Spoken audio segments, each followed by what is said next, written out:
Okey, bismillahirrahmanirrahim. Assalamualaikum warahmatullahi wabarakatuh. Alhamdulillahirabbil alamin. Wassalatu wassalamu ala asyrafil mursalin wa ala alihi wa sahbihi ajma'in. Qala rabbi shrah li sadri wa yassir li amri wahlul 'uqdatam min lisani yafqahu qawli wa ba'd.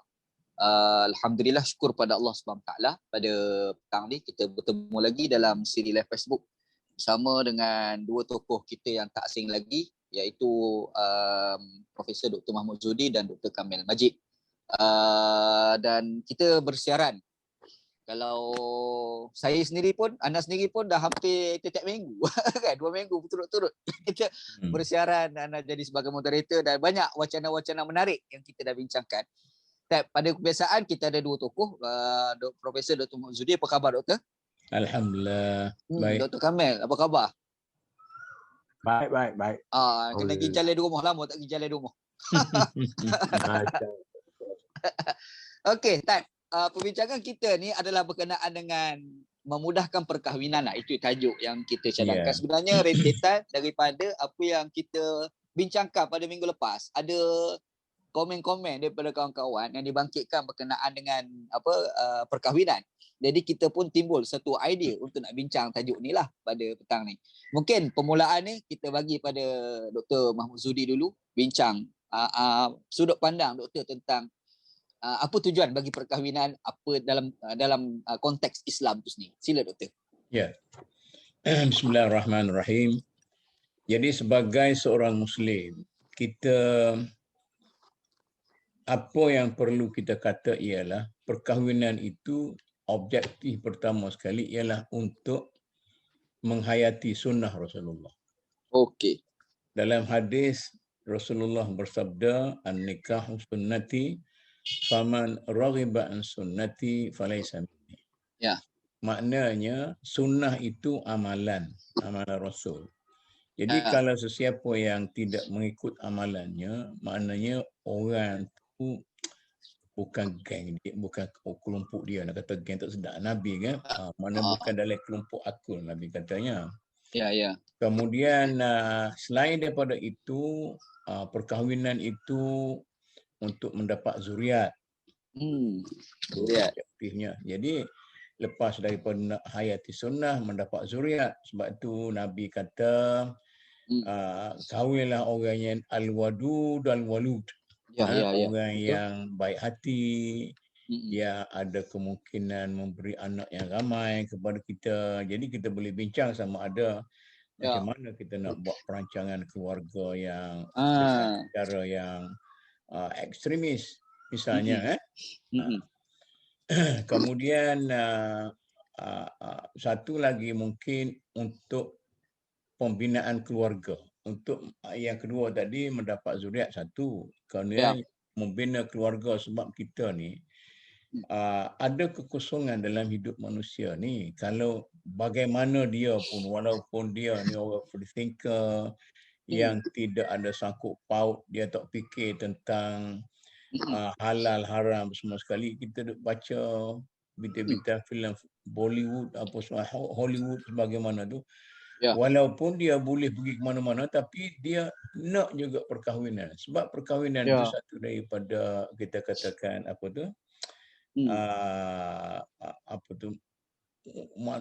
manusia, naluri manusia. Naluri manusia untuk mencari kawan.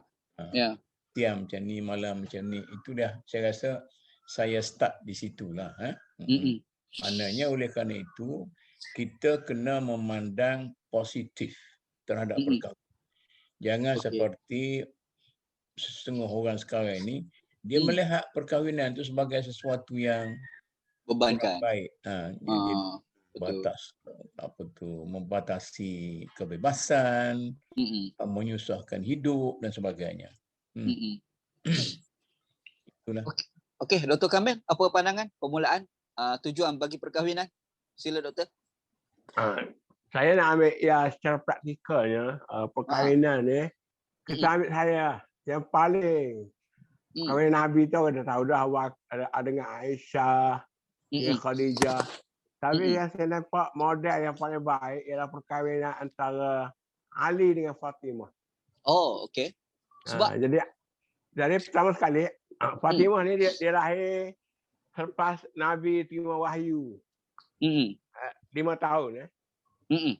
Maknanya ketika dia berusia ada kata 9 tahun, ada kata sampai 18 tahun, antara dua tu lah. Ya. Antara 8. Dan Ali pula dah sampai umur 25 tahun. Tapi sebelum tu kita tengok, Abu Bakar pergi minta dulu. Dengan Nabi nak kahwin dengan Fatimah. Ya. Jadi Nabi kata, muda lagi lah. Tak pandai lah. Lepas tu Umar pula pergi minta pula. Nabi puyak macam tu. Ya. Lepas tu orang pergi tanya, Ali, kenapa kamu tak minta anak Nabi tu? Pupumu tu. Dia segala, dia tak ada apa sekali. Okay? Akhirnya orang kita Nabi kata minta lah. Jadi, yang menariknya, Nabi bercerita satu masa, malaikat turun. Dan malaikat beritahu, Ali dengan Fatimah ni dah dinikahkan oleh Allah. Di langit. Dia disaksikan para malaikat. Jadi Nabi pun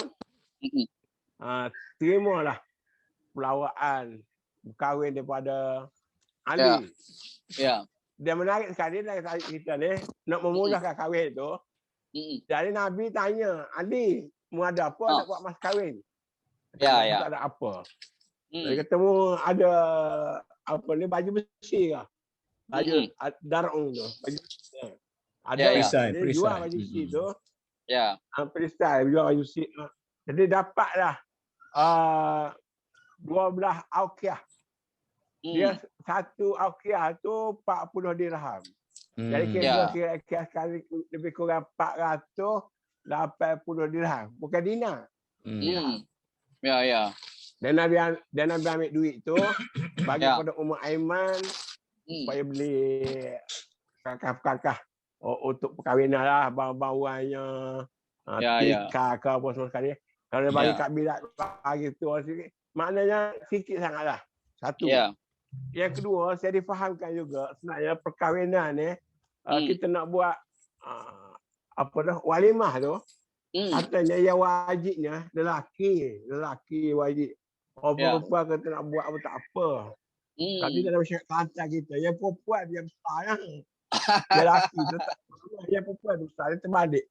Jadi dalam dunia yang berkovid, yang macam-macam cabaran sekarang ni, kita kena balik lah makna. Itu pun Ali pun buat. Bukan besar sangat.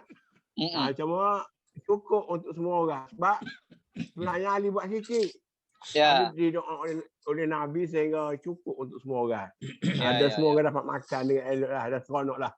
Dan satu saya nampaknya, majlis dia adakan dengan penuh rasa gembira lah. Semua pakat bernasyid lah. Aisyah bernasyid, Hafsah bernasyid, naik unta, nak suruh gembira dah. Jadi perkahwinan ni satu benda yang menyukakan lah. Dan Nabi pun cukup gembira. Ya. Cuma pada hari itu adalah Nabi sebab Khadijah dah meninggal dunia kan. Jadi masih ingat kepada ibu yang sudah meninggal dunia lah. Aduh, saya mula ke situ. Okey, Dr. Mahmud. Isu dia sekarang. Bila tengah dengar Dr. Kamil duk sebut tadi berkenaan dengan budaya kita di orang Kelantan, kadang-kadang sungguh tu alik-alik keluarga orang Tino sebagainya lah. Jadi kalau kita tengok sekali, kadang-kadang yang menyusahkan kepada perkahwinan itu kadang-kadang bukan faktor agama tapi lebih kepada faktor budaya. Doktor nampak ke mana kat kau? Dia dalam hidup ini budaya adalah satu faktor yang menentukan corak hidup sesuatu masyarakat itu. Okey. Jadi sama ada budaya itu bertentangan dengan agama atau tidak, itu barulah persimpangan jalan.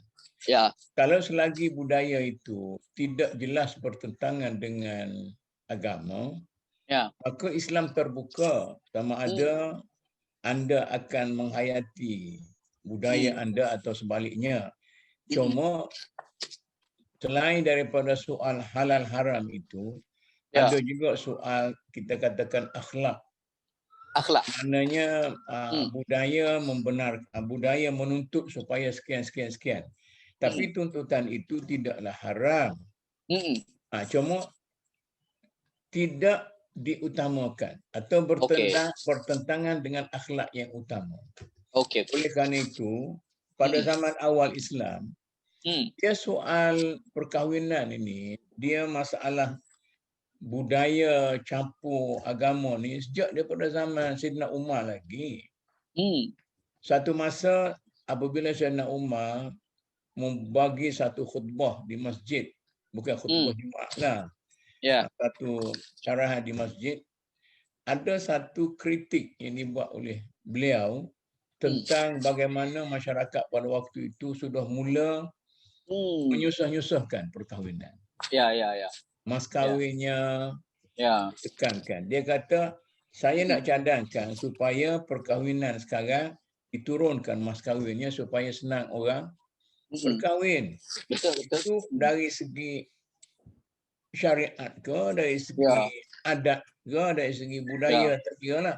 Cuma teguran Umar itu dibantah oleh seorang tua, perempuan tua. Dia kata, Umar, adakah kamu mempertikaikan ayat Al-Quran? Dalam Al-Quran, Tuhan berfirman, wa ataitumuhunna qintara, maknanya kemungkinan orang laki-laki itu boleh memberi mas kahwin sebanyak satu pikul emas. Qintar. Tafsiran qintar. Jadi Umar tersentak daripada bantahan itu. Dia kata, asabat imra'atun wa akhta Umar. Betul. Hebat. Ada. Ini orang jiwa besar ni. Betul perempuan ni. Dan Umar salah.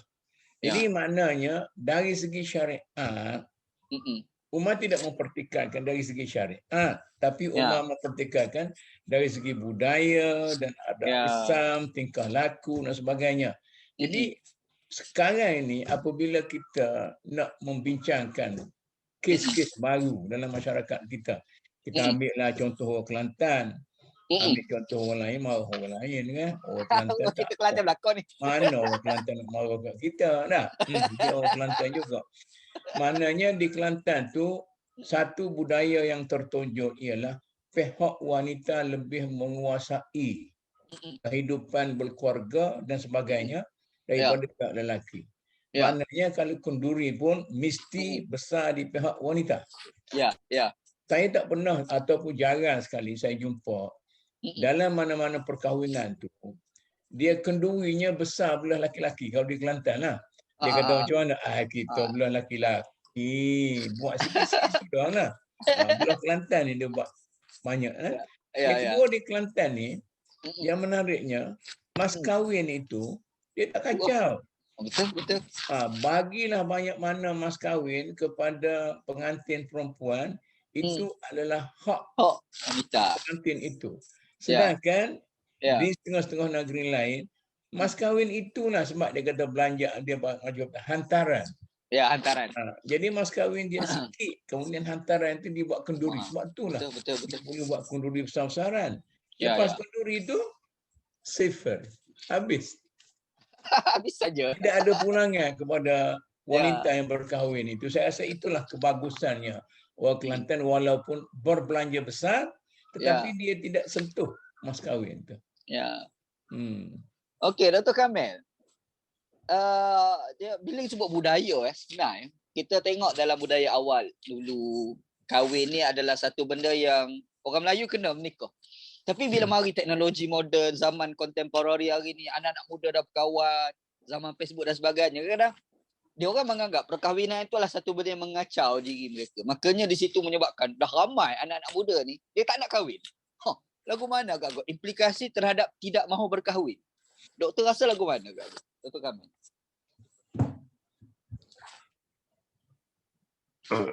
Kita balik ke soal naluri. Naluri fitrah manusia ni nak kahwin. Kalau orang tak nak kahwin dia dah keluar daripada naluri atau perasaan pula jadi. Sebab naluri memang nak kahwin. Betul. Jadi tambah pula dengan masuk agama dah sebut tadi tentang matlamat perkahwinan, nak zuriat. Dan zuriatnya anak ni kira fotokopi kita lah. Tak adalah benda kita paling suka tengok kecuali tengok anak-anak. Daripada kecil lagi. Anak kecil ni, cium dia pun mau sedap. Tengok wajah dia apa, rupa kita di situ, rupa mak dia di situ, rupa atuk nenek dia di situ. Dan kita melahirkan legasi generasi melalui anak-anak. Itu yang paling hebat. Dan keluarga ni kita dah membesar, gembira. Walaupun kita gembira jadi apa, jadi selebriti ke, jadi pemimpin ke, tapi sebenarnya kegembiraan lebih besar ialah kegembiraan balik dalam rumah. Sebab tu dia panggil manzil. Maskan. Tempat penat macam mana pun, sampai tangan rumah tu, Assalamualaikum tu, tak oleh kita. Tu akhir Nabi kata, baiti jannati, rumahku, surgaku. Jadi nak tengok syurga di dunia ini ialah rumah tangga yang diurus dengan baik oleh suami isteri dan anak-anak yang boleh bergurau, bergocok. Macam dengan anak-anak ni. Dengan cucu ni, kita boleh bergurau, boleh bergocok, boleh balas, boleh macam-macam. Benda yang tak boleh buat pada orang lain dengan keluarga ni, terlalu rapat. Dan silaturahmi pula. Jadi benda tu ada kaitan dengan agama. Lepas tu tak masuk syurga. Orang yang balas adik-beradik, orang yang balas keluarga. Jadi keluarga jangan dipandang sebagai setakat kahwin saja. Tapi dia satu institusi awal yang membentuk masyarakat. Jadi kalau baik keluarga, baiklah masyarakat.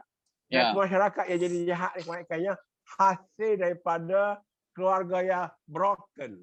Keluarga yang pecah. Keluarga yang rosak. Keluarga yang rumah tangga hancur. Kalau dekat agama pula, macam-macam terjadi. Tapi kalau keluarga yang bahagia, mesti melahirkan masyarakat yang bahagia. Jadi keluarga itu selalu amat penting sebagai asas pertama. Jadi doktor nak gambarkan institusi berkeluarga ni adalah permulaan bagi kebaikan satu masyarakat. Gitu tak? Ya. Okey, Tat, Dr. Mahmud. Dia masalah besar, kadang-kadang kita tengok ada orang ni dia takut menikah sebab dia kata boleh membawa pada perceraian. Macam kita berkawan tu dengan girlfriend tu lah, girlfriend tu, gewer tu. Masa gewer tu dia rasa okey, tapi bila kita berkahwin, jadi dia ada emosi yang tak berapa selesa, akhir sekali boleh bawa pada berbalah. Jadi orang ramai sangat kadang-kadang asyik menikah ni, faktor begitulah. Doktor rasa macam mana agak-agak komen? Dia orang ini orang allergic daripada hubungan secara rasmi. Jadi kalau kita tengok dalam kehidupan dia, bukan soal kahwin saja. Dia tidak suka kepada rutin-rutin dalam hubungan rasmi dengan siapa sajalah. Sebab ini adalah lahir daripada falsafah liberalism barat. Okey. Jadi orang barat kata kita mesti ada kebebasan peribadi. Sebab itu di barat kata dalam sistem pemikiran barat dia panggil kebebasan peribadi itu mesti diutamakan. Ya, betul. Dalam sosialisme punya falsafah kita perlu mengutamakan society, masyarakat. Ya, betul. Sebab tu harta peribadi pun boleh dirampas untuk kepentingan masyarakat. Jadi kita orang Islam ni, saya tak tahulah betul tak betul. Kita selalu katakan Islam itu wasatiyah. Tidaklah liberal kapitalisme ataupun sosialisme komunisme. Kita sederhana. Soal kebebasan peribadi pun kita sanjung, soal kepentingan masyarakat pun kita sanjung. Malah dalam kitab-kitab fiqh ada lagi perbezaan pendapat. Kita katakanlah, kalau saya melihat kepada mazhab Abu Hanifah, Hanafi. Mazhab Abu Hanifah dia lebih memberi kekuatan kepada individu. Pada individu. Misalnya soal soal muflis dalam masalah muflis kan? Abu Hanifah lebih membantu orang perseorangan daripada masyarakat. Maknanya memperketatkan agenda ataupun kes untuk mengisytiharkan seorang itu jadi muflis. Tetapi dalam mazhab Syafi'i, dia maknanya nak jadi muflis senanglah, isytihar muflis lah. Begitu juga dalam mazhab Abu Hanifah, wanita boleh mengahwinkan dirinya. Diri dia adalah wali diri dia sendiri. Tetapi mazhab Syafi'i tak boleh. Tak boleh. Itu kita katakan dalam Islam itu ada banyak pilihan, banyak choice kan. Jadi oleh kerana itu orang yang tidak mahu kepada ikatan rasmi itu maknanya macam Dr. Kamil kata tadi lah, nalurinya sudah tergugat oleh sikap-sikap liberalisme barat. Jadi dia tidak tahu hubungan itu ada dua jenis. Tidak semestinya yang tidak resmi itu tidak mengikat diri kita. Kadang-kadang ikatan itu bukan sekadar ikatan agama, ikatan budaya, ikatan kebiasaan dan sebagainya. Dia tidak boleh lari daripada ikatan dan peraturan. Nah, dia naik atas highway jalan raya pun jangan sembarangan nak bawa kereta. Dia mesti terikat dengan undang-undang dan peraturan. Jadi dalam hidup ini, orang yang tidak mahu terikat dengan undang-undang dan peraturan ataupun ikatan-ikatan rasmi, maka nalurinya sudah digugat oleh apa disebut sebagai individualism. Dalam individualism. Barat, itu yang kita katakan liberalism barat. Jadi kita kena baikilah dia. Okey, Dr. Kamil, anda dengar Dr. Mahmud Zuhdi dia sebut tadi berkenaan dengan mazhab Hanafi. Anda mengaji Pakistan dulu. Pakistan ni mazhabnya Hanafi. Kita tengok sendiri orang perempuan sana tu menikah diri dia sendiri. Kita boleh tengok sendiri. Lepas tu adalah saksi dia apa kan. Tapi bila kita tengok sebenarnya di Pakistan tu sendiri orang Tino dia dengan perkahwinan di sana lebih susah kalau banding orang Malaysia. Orang Malaysia ni Syafi'i. Tapi kita tengok cari mazhabnya mudah alik di Pakistan. Tapi segi mazhabnya susah alik mazhab kita di Malaysia. Tapi segi pengamalan, Pakistan tu lagi susah Tino nak menikah dengan lelaki lah. Sebab apa? Sebab tak faktor budaya. Jadi kita nampak kadang-kadang yang menyusahkan perkahwinan itu adalah faktor budaya, bukan faktor agama sangat. Jadi, contoh macam berlaku di Pakistan, berlaku dekat Malaysia. Sekarang kat Malaysia ni, kita nampak antara faktornya, contoh macam mas kahwin terlalu mahal. Salah satu ni kan. Jadi Dr. Kamil rasa benda-benda sebegini kalau berlaku yang boleh menyebabkan susah perkahwinan. Lepas tu bila susah perkahwinan tu kadang-kadang dia boleh bawa benda yang tak sihat, zina dan sebagainya kan. Doktor rasa macam mana kita nak rahsia benda-benda macam ni pada pandangan Dr. Kamil? Sila Doktor.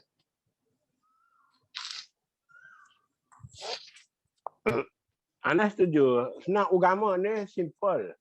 Budaya tu kadang-kadang yang memberatkan. Macam mas kahwin ni. Macam kita Malaysia senang mas kahwin murah. Mas kahwin yang ditetapkan oleh Jabatan Agama, oleh Majlis Agama. Ada setengah negeri 100 lebih, ada setengah negeri 300. Tengok paling mahal pun 300. Yang berat tu ialah budaya tu, iaitu hantaran tu. Hantaran. Yang 300, 500 tu ringan. Tak ada satu negeri kita ni lebih dari 1,000, tak ada. Rata-rata ya. Kalau zaman dulu RM70 ya zaman dulu. Tapi hantaran tu yang dibudayakan. Dan hantaran yang budak kita terpengaruh dengan orang kaya, dengan selebriti yang main RM40,000, RM50,000, main cerita di hotel dan sebagainya. Sedangkan perkahwinan itu adalah cukup syarat. Ada wali, ada pengantin lelaki, ada pengantin perempuan, ada akad nikah, ada saksi, cukuplah. Sebab tu budaya ni kalau kita nak tak nak jadi berat, kita kena balik kepada agama. Sebab tu agama Islam ni kita tekan wasatiyah. Daripada mula kahwin lagi. Janganlah selalu kedekut. Sampai orang pergi majlis kahwin berepek. Nak asyik tak cukup, lauk tak cukup, makan dengan catering saja. Jangan. Tapi jangan pula sampai membazir. Membazir pun kita tak nak juga. Jadi balik kepada wasatiyah. Wasatiyah ni kita sebut sederhana, kita kata adil, kita kata sebaik-baiknya. Begitu juga bila dah kahwin. Kahwin pun hidup secara sederhana tu saya ingat. Saya rasa lah. RM1,000, RM2,000 untuk makan minum cukup satu keluarga. Dia ada habis tu kita selalu banyak buat ropo-ropo ni. Ropo-ropo ni. Dalam hidup kita dah sampai banyak ropo-ropo ni. Ropo-ropo dia banyak tu. Soal kontraan, soal perabot rumah, soal tu. Tapi soal makan minum, soal asasi tu tak banyak.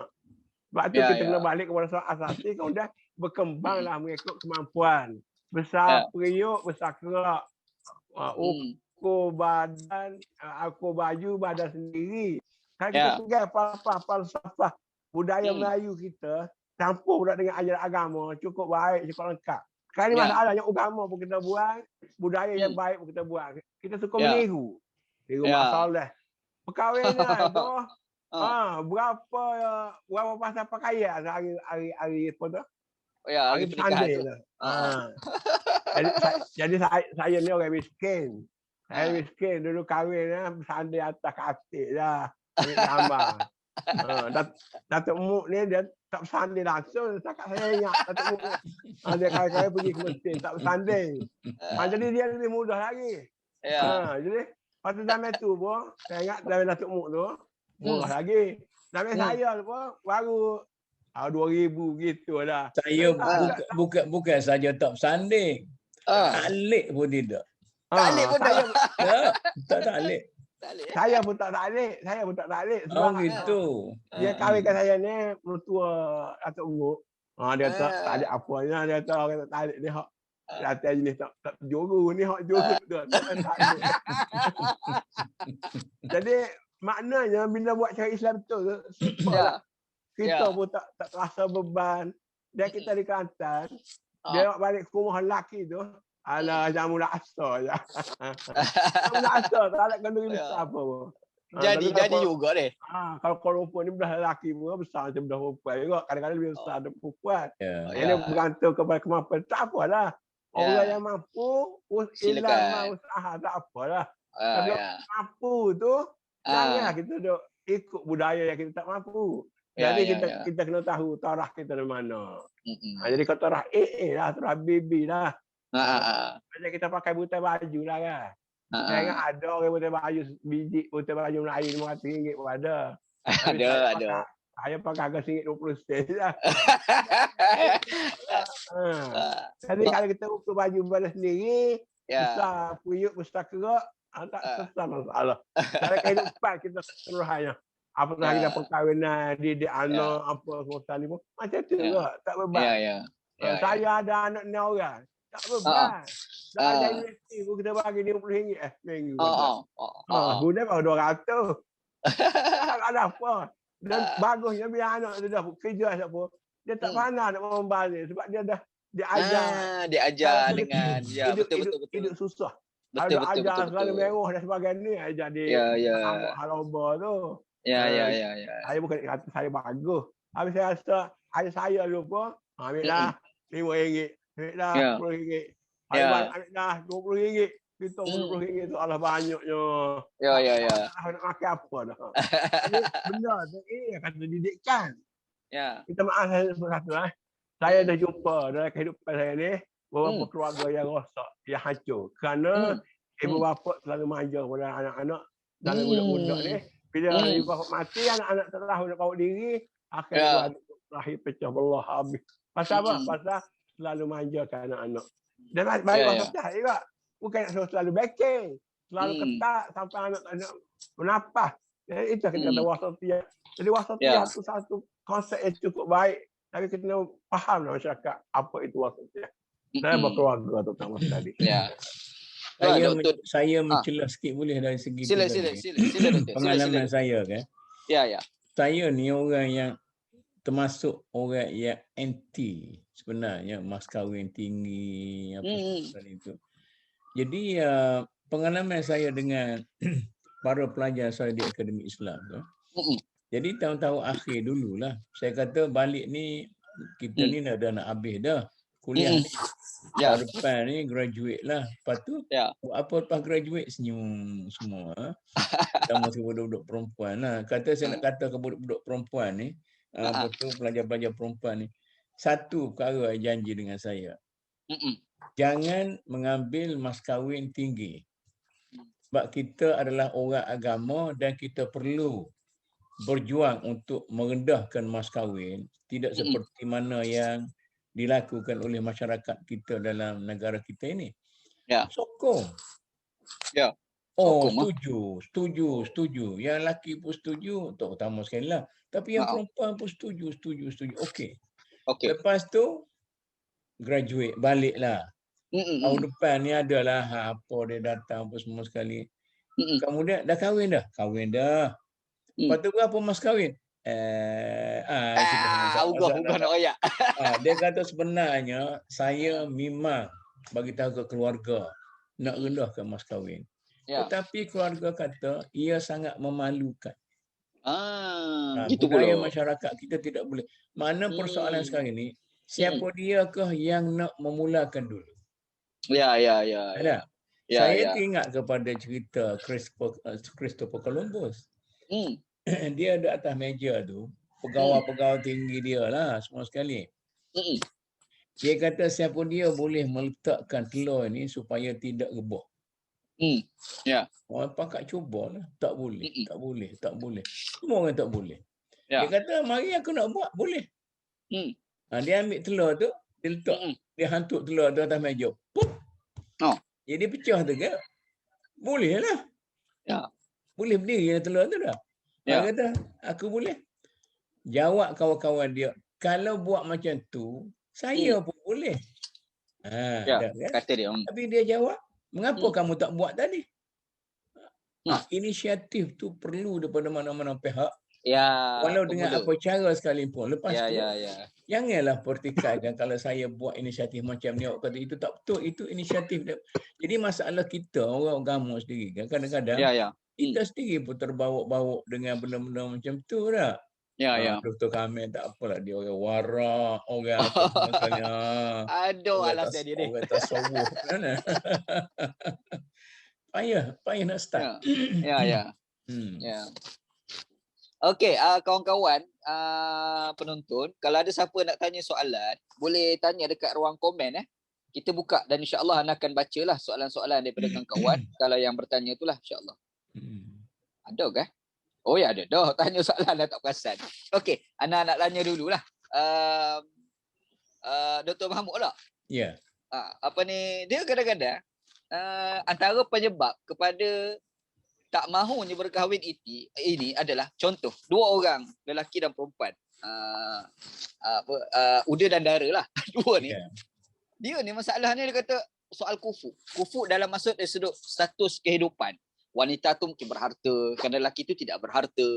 Kadang-kadang itu juga menjadi faktor penyebab penghalang perkahwinan di antara dua pihak, antara lelaki dan perempuan. Dan sebenarnya Ana rasa ni bukan cerita berlaku pada hari ni. Bahkan macam kita baca kisah Uda dan Dara tu sendiri, ataupun kalau pergi ke Farsi itu Laila Majnun, dia jadi wacana, benda tu turun-temurun. Dan itu kadang-kadang kita lihat penyebab kepada generasi akan datang tu, yang generasi sekarang tu, dia rasa perkahwinan adalah satu beban sebenarnya. Doktor rasa macam mana masalah begini? Dia kufu ni sebenarnya satu daripada nilai yang diambil kira dalam Islam pun. Okey. Ada, saya tak ingat kalau ada asar lah sekurang-kurangnya. Kalau tidak hadis pun ada asar. Kemudian dalam kitab-kitab fiqh, babun nikah, babun zawaj itu ada menyebutkan kufu. Dalam sistem yang sebagaimana tertulis dalam kitab-kitab fiqh tu, ya lelaki itu perlu kufu pada wanita. Lelaki kufu terhadap wanita? Okey. Wanita maksudnya? tidak semestinya, maknanya wanita dia boleh berkahwin dengan siapa saja, sama ada anak hamba, anak rakyat ataupun anak raja, sama bagi dia. Okey. Tapi lelaki kalau dia anak hamba, dia tidak boleh kahwin dengan anak raja. Sebab sistem sosial yang ada pada waktu itu ialah yang menentukan taraf dan darjat sesuatu keluarga itu ialah laki-laki. Lelaki. Okey, menarik. Ana menarik dengan hari ni. Jadi masalahnya, kalau awak orang rendah, awak tak boleh bila kahwin dengan perempuan tu, darjat perempuan tu jadi rendah. Sedangkan bagi orang perempuan, kalau awak kahwin dengan orang tinggi, kalau awak orang rendah, awak jadi tinggi. Dalam masyarakat kita. Jangan duk sentuh-sentuh jadi tak bagus pula. Jadi awak orang rendah bila kahwin dengan orang tinggi jadi tinggi. Tapi kalau orang lelaki rendah kahwin perempuan tinggi, dia dalam masyarakat yang disebut begitu kan, dia tidak boleh jadi tinggi. Tetapi sekarang ni apabila perjuangan persamaan wanita, satu daripada bahagian gender punya perjuangan. Betul. Sekarang ini soal menentukan siapa tinggi, siapa rendah tidak lagi 100% dikuasai lelaki. Kadang-kadang kalau seorang isteri itu, seorang perempuan itu, dia mempunyai kedudukan yang tinggi. Bila dia kahwin dengan orang lelaki yang rendah taraf pada peringkat awalnya, ada kemungkinan orang lelaki itu darjat dia naik kerana isteri dia. Tak? Malah Rasulullah sendiri, kita ambil contoh kan, darjat social life lah, bukan darjat sebagai seorang Nabi itu kan. Mana kehidupan sosial Rasul tu banyak juga menumpang kedudukan Khadijah sebagai seorang ahli korporat pada waktu itu. Dia disegani sebenarnya dia tu suami Khadijah. Oleh kerana itu, saya rasa sekarang ni kita kena baiki sikit. Nilai-nilai yang kita rasa sudah tidak lagi sesuai dengan social value ataupun nilai masyarakat sekarang ni, supaya kita baiki sikit, supaya kita mengurangkan sikit kaedah tadi. Orang lelaki tak boleh berkahwin dengan orang wanita tinggi, orang wanita rendah boleh kahwin dengan orang lelaki tinggi, tapi jangan sangat ekstremis sangat. Mana okeylah sikit-sikit okey sikit-sikit. Orang yang popular macam siapa dia baru ni duk kahwin di Nilofa tu. Kota Baru tu duk kahwin ke pun apa, saya pun tak tahu. Nilofa ke apa? Tahu nama ke apa dia. Artis lah. Baik kalau kira ni tinggi lah dia dah. Tapi bila duduk kahwin tu jadi setara. Jadi kehendak masyarakat moden ialah apabila kita menerima kesetaraan antara lelaki dan perempuan, maka kita perlu menerima bahawa soal kufu itu perlu ditafsir balik. Dihurai balik. Dan dalam masyarakat kita, terutama sekali masyarakat Melayu ni, terutama sekali masyarakat Kelantan. Masyarakat Kelantan, kedudukan wanita memang semacam lebih tinggi daripada orang lelaki dah. Maka oleh kerana itu soal kufu tu kita kena tengok dari angle yang lain. Dari segi moral ke, dari segi sifat ke, dari segi apa, siapa yang sifatnya lebih, moralnya lebih, dia dianggap sebagai lebih tinggi, bukan diukur daripada material dan sebagainya. Ini sepatut kita buat satu jajaran baru dari segi berfikir tentang bukan politik saja, kita boleh buat jajaran baru dari segi pembangunan keluarga pun kita boleh buat. Betul. Datuk Kamil, sini ada soalan menarik lah, agak menarik jugalah.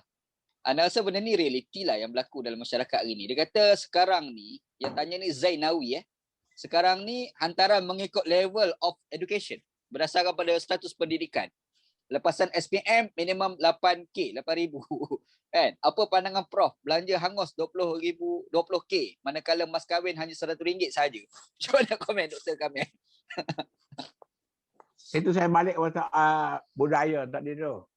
Mana hantaran ni satu budaya yang kita boleh ubah.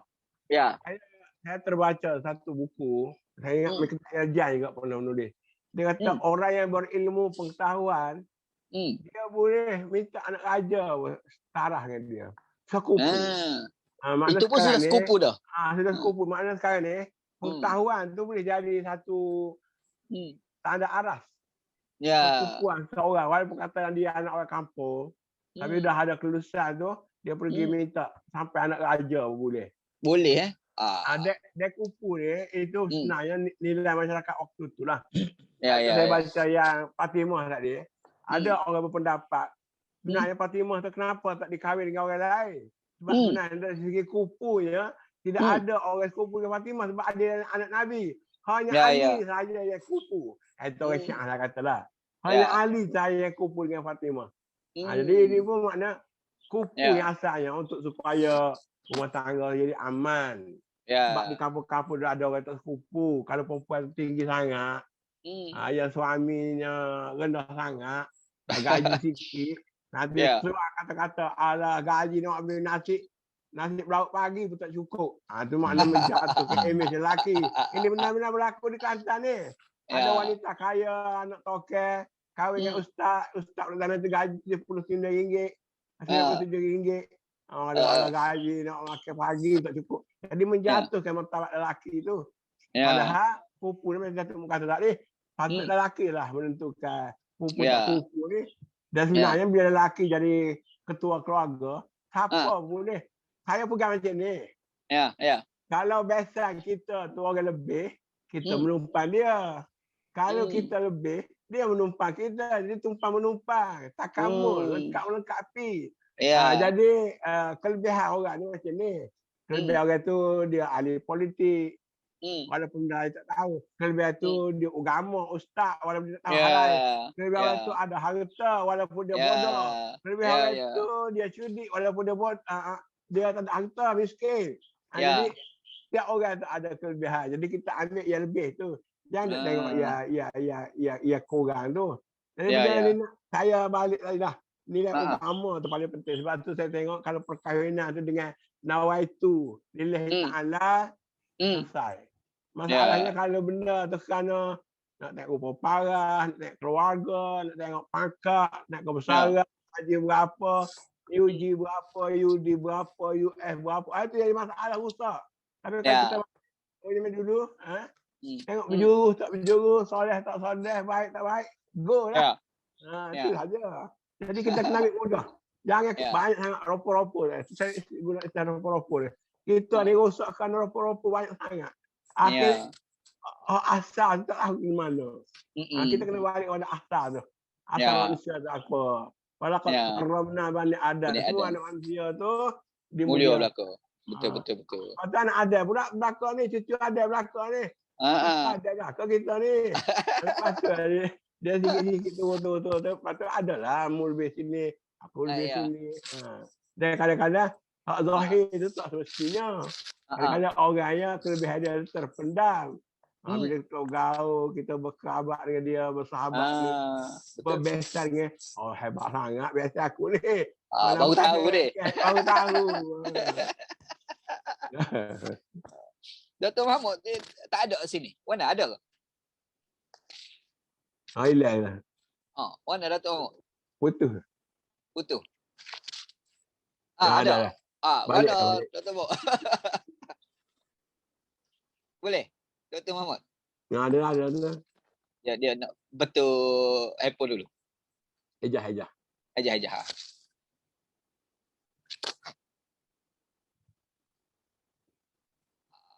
Nampak habis bilik dia. Dia putar-putar gitu.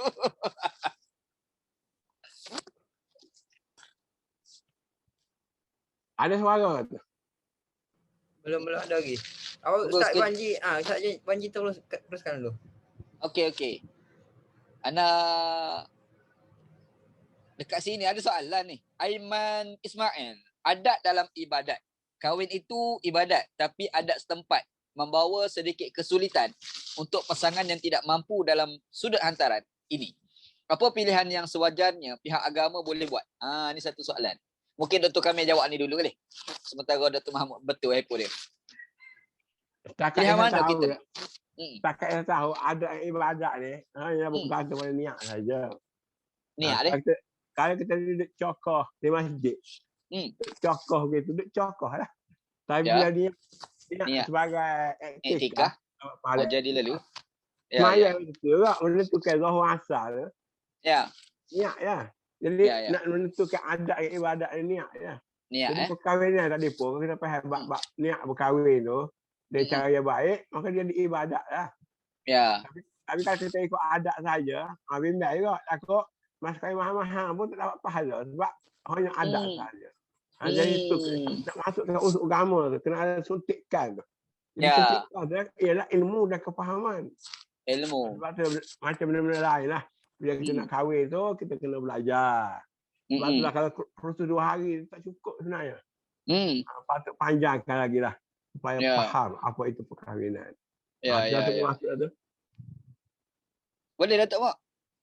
Ya. Boleh? Dia saya punya komputer beragam. dia buat configuring. Dia update okeylah. Bolehlah nampak sikit-sikit tapi tak sempurna lah. Tak apalah kita sambung lah. Ni Ana nak tanya soalan. Dia masalah macam kita sebut, masalah kufu dan sebagainya lah. Sebenarnya polemik masyarakat kita pada hari ni mungkin berbeza dengan polemik masyarakat dahulu. Antaranya adalah konsep wanita sudah bekerjaya.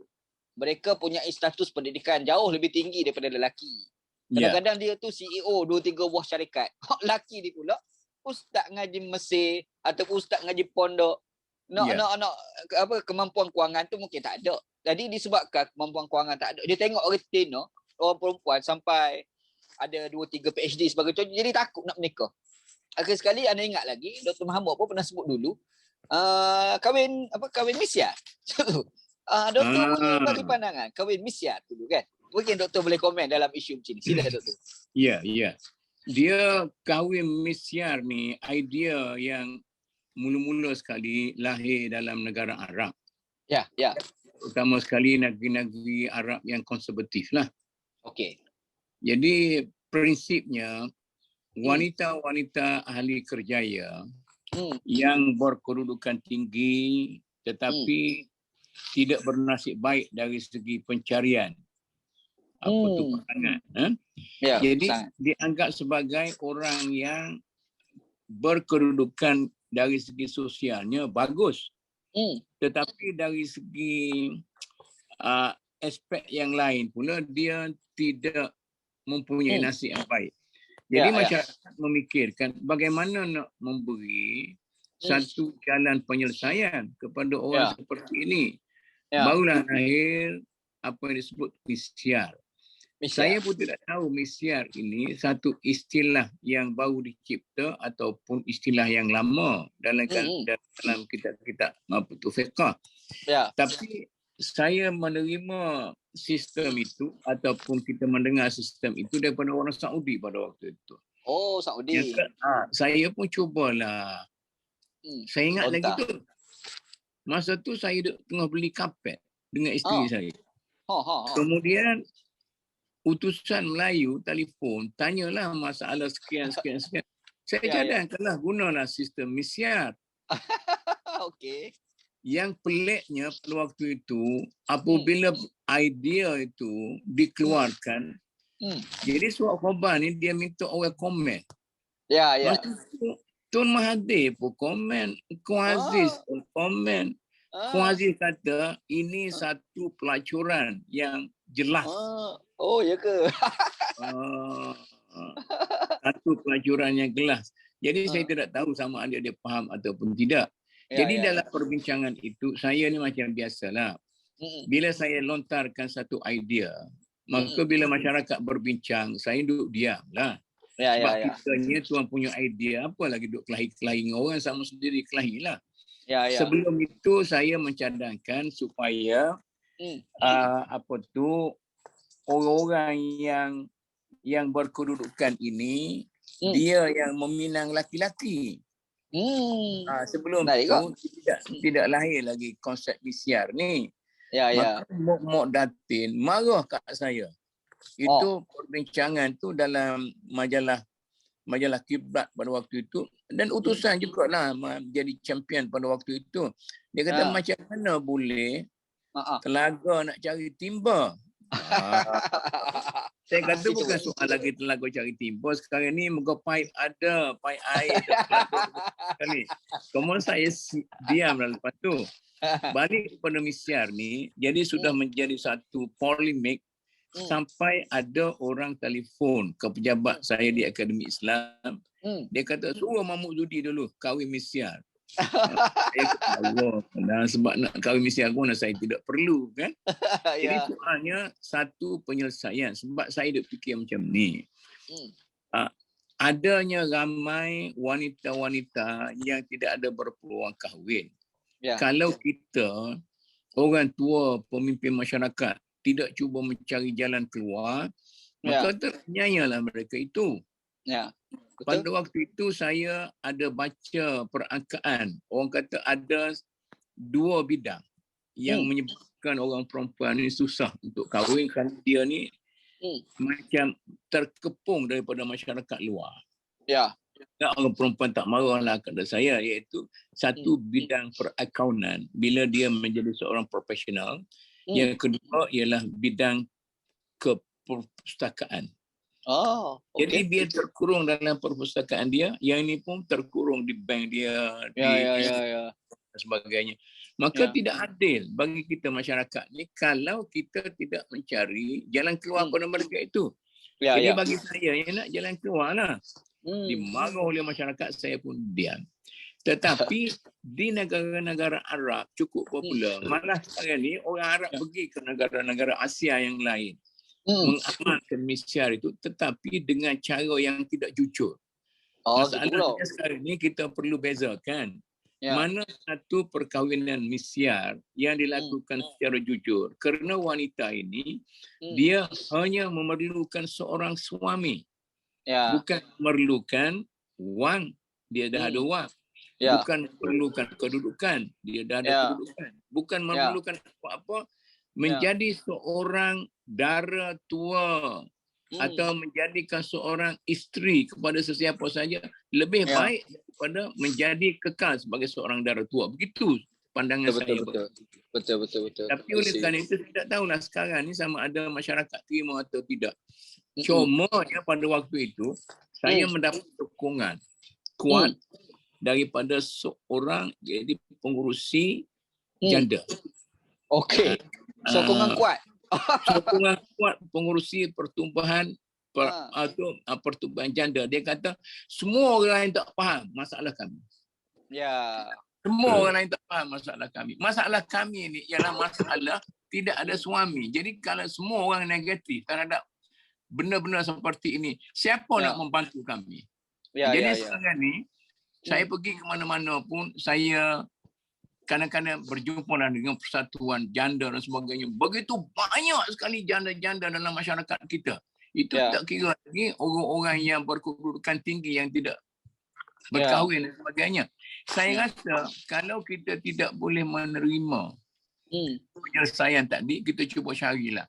Ada orang lelaki yang agak oportunis. Dia mencadangkan supaya diperluaskan poligami. Tetapi masyarakat kita dah lama dah menolak poligami. Jadi tak payahlah kita duk timbulkan lagi sebab tidak sesuai dengan masyarakat kita.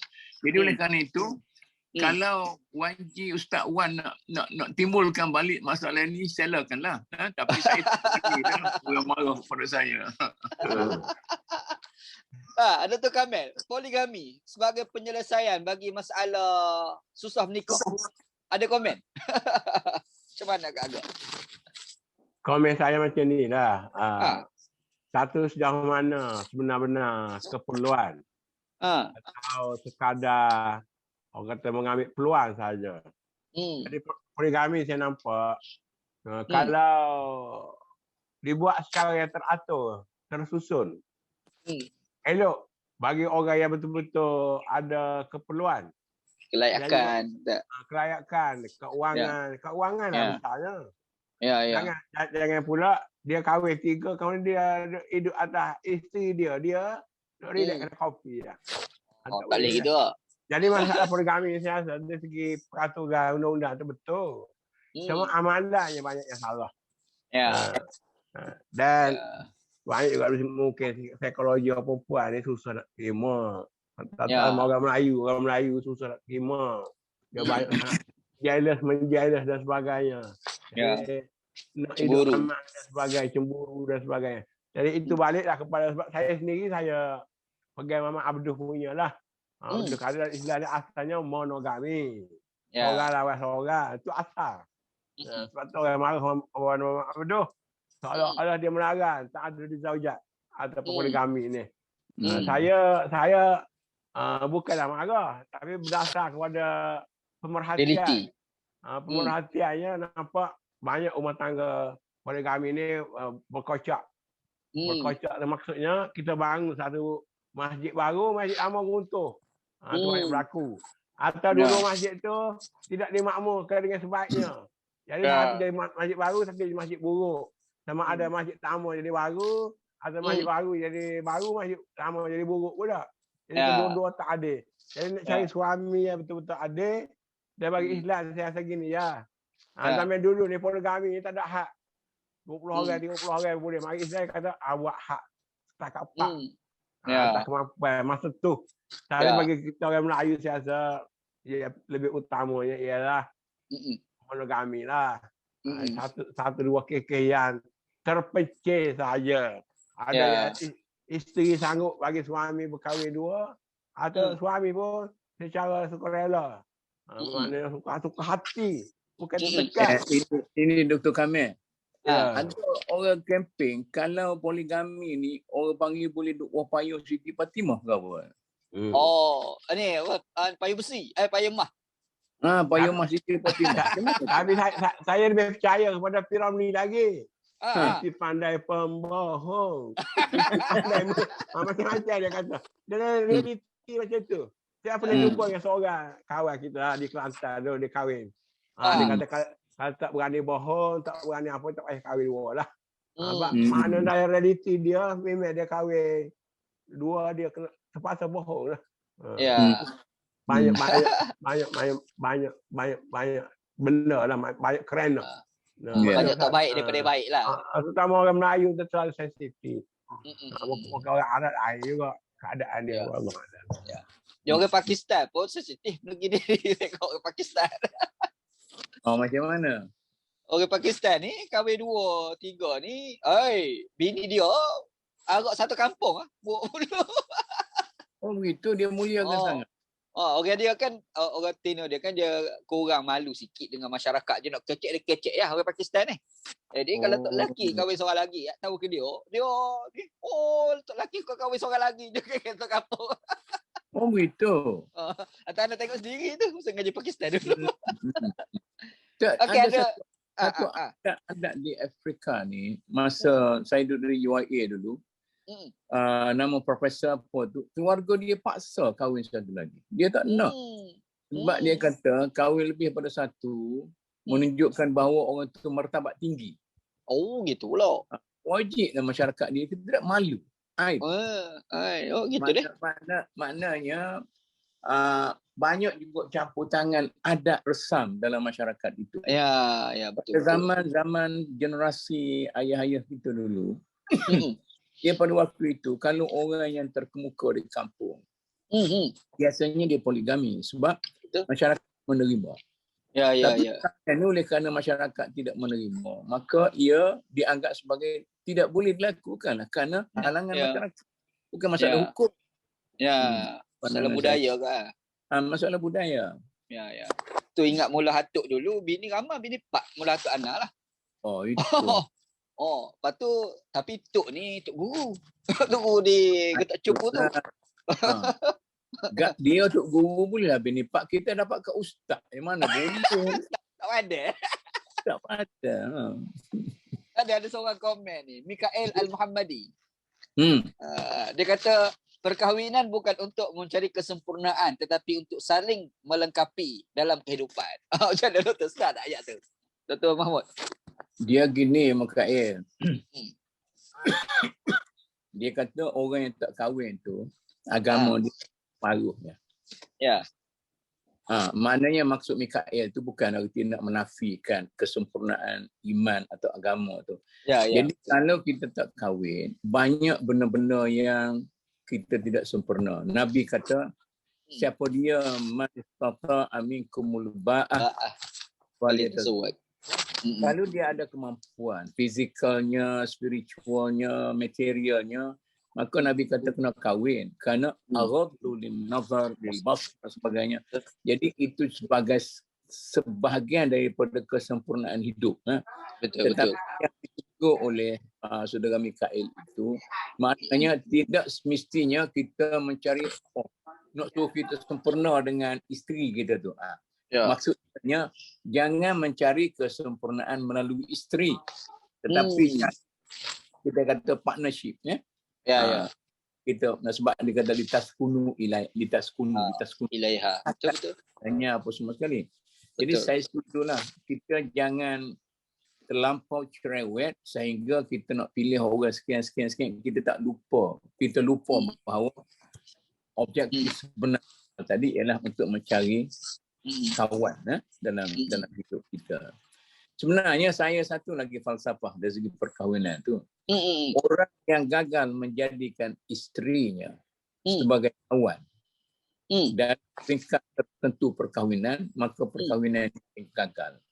Sebab berkawan keseronokan sebagai suami isteri dalam ikatan yang rasmi, ia akan hilang dengan begitu saja macam embun dipanas matahari.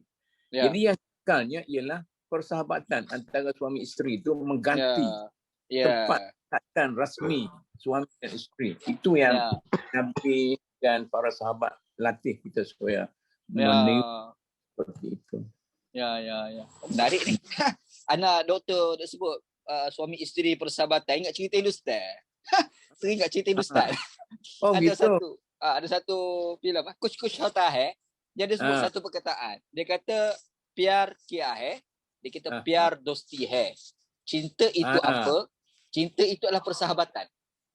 Saya faham dosti itu dos. Apa sama ada? Pyar kiya hai. Pyar dosti hai. Maknanya percintaan itu bukan sesuatu yang diharapkan supaya kekal. Ya. Maknanya sebagai suatu pembuka selera kepada persahabatan. Sedap ayat doktor ni.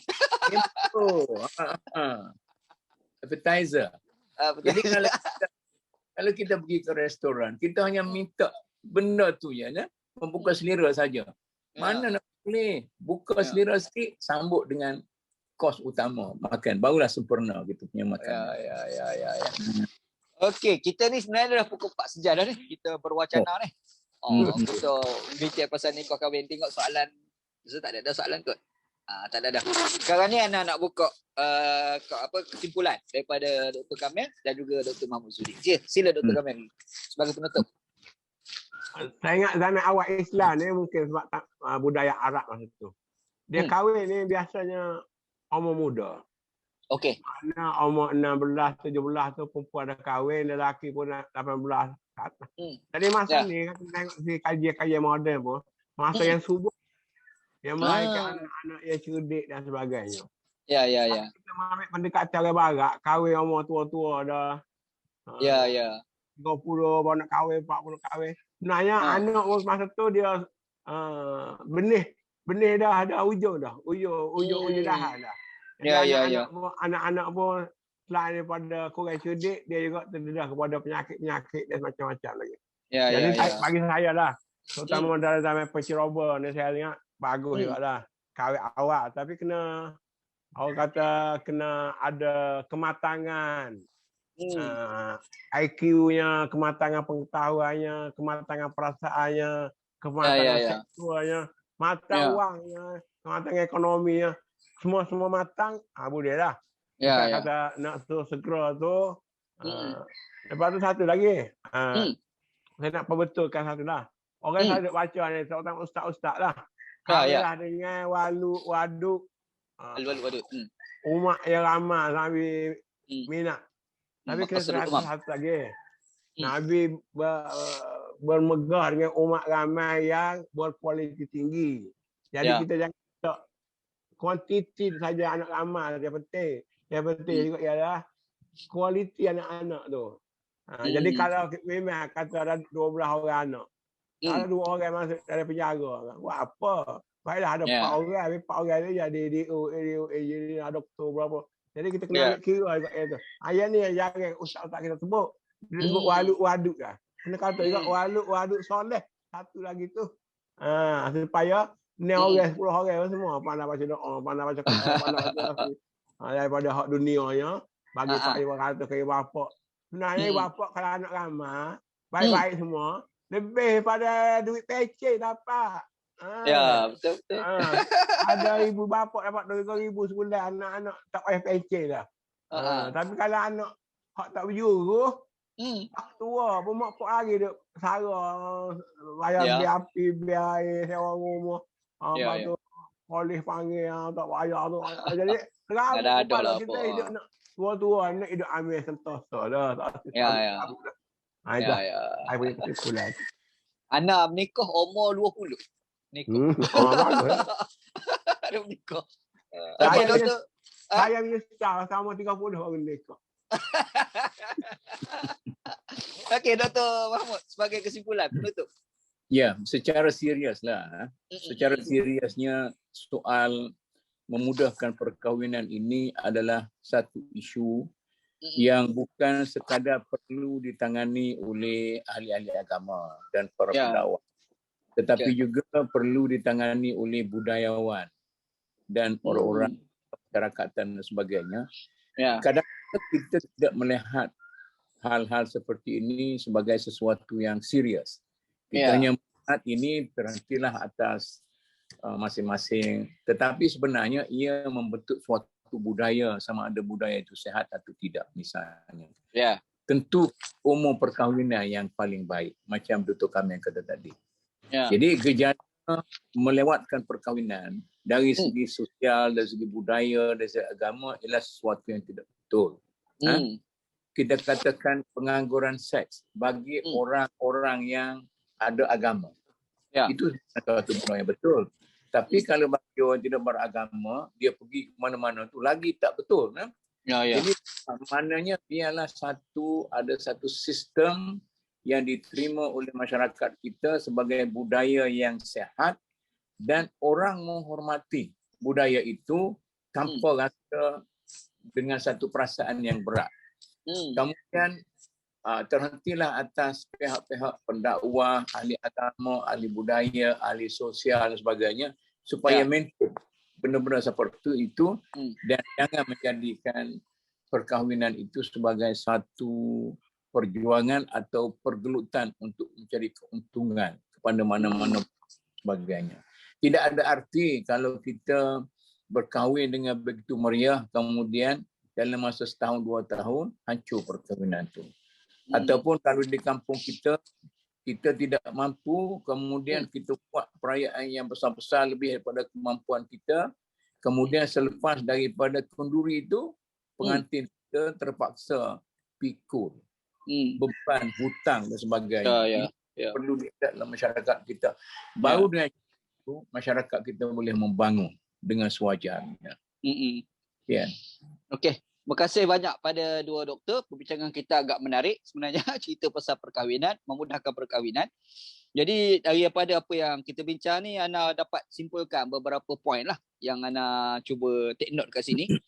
Yang pertamanya Ana dapat nikah ni adalah satu naluri bagi manusia. Itu satu benda tidak boleh dinafikan. Satu. Yang keduanya, institusi keluarga ni adalah permulaan bagi kebaikan suatu masyarakat. Masyarakat tu baik, bermula pada keluarga yang baik.